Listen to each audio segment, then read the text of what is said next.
Hi everyone, today I will show you how to replace the filter pads for an AZL16 or an AZL18 evaporative cooler system. We have already taken the old pads out, which you can see are filthy with algae and mineral, very heavy. But the process of removing those will be just the opposite of what we do in this video today. Here is everything that you will probably need during this process, particularly either a Phillips head screwdriver or a drill, depending on how patient you are. I find a multi-tool quite useful, as well as a flathead screwdriver just to help lever some of these plastic joints. And then if it's like our aircon unit, which has been sitting untouched for 12 years on the roof, you're going to need some bug spray. Before you go too far, we have cleaned spider webs and massive Australian spiders off the front of this as best as we can. It's worth keeping in mind which side is the top, which is the side that has the brand here. That will become important later on. And we have just removed a lot of these. We've broken off a lot of this old flimsy plastic just because it's not really adding anything and it will just break off in time and end up in our gutter. So now I've literally just flipped it over as before. So this top side here, that's the top of the system, bottom side, and we'll show you how to now position the new filter pads. Worth mentioning, if you haven't already, you want to measure the pads before you open the packets or purchase them, because they are quite expensive and you don't want to be paying more than you should, but you're just measuring it from end to end and then from the top to the bottom to find the best fit. And the AOLANs are quite hard to find in Australia, so we had to go to a specific supplier. So this is what the new filter pads look like straight out of the box, much nicer than the old ones. So we just find which side here, this will be the top, because that is not that part is not exposed to the elements, and so they don't put the filter system on this component here. And then once you have your system aligned, you can just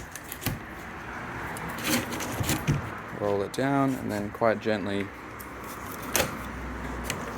position it so that it's snug in all of the corners. Then it'll be time to attach the brace that'll lock this filter pad in place. So on our system, I think the bottom side has this little protective cap which will sit on the side closest and most exposed to the water, whereas the top side does not have that. So that's how we rationalized which end was the bottom. So overall, you just have to manage to get this clip system down into this hole and have these screw holes on the front. So it's a bit hard to do while holding the camera, but essentially that will be down that way, and then you just have to go along the front of the system and pull these tabs over the front just so much as the screw holes remain patent, I suppose. And so we're just going to repeat that on all sides of the filter.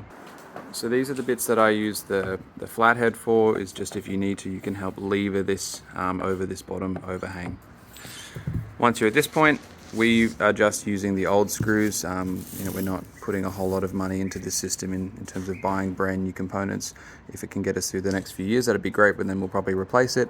But then it's a process of just putting these screws back in these holes. And I find using the Phillips head screwdriver good for that. My partner, she likes using the drill. I struggle to get the drill over this edge here, so whatever works for you. So once you have all of those screws attached, you should be fine just to grab your new system and stand it up. And there we go. So that's ready to reattach to the roof. And as I said earlier, if you were trying to remove the pads in order to replace them, it's just the process in reverse. Remove the screws on all sides, push out those tabs and probably use a screwdriver, take off this brace system, and then you've got access to the old pad and just chuck it in the bin. So that's that. Thank you for watching. I haven't really done any of these videos before, but give me any feedback in the comments below, and if you found this helpful, please let me know. Thank you.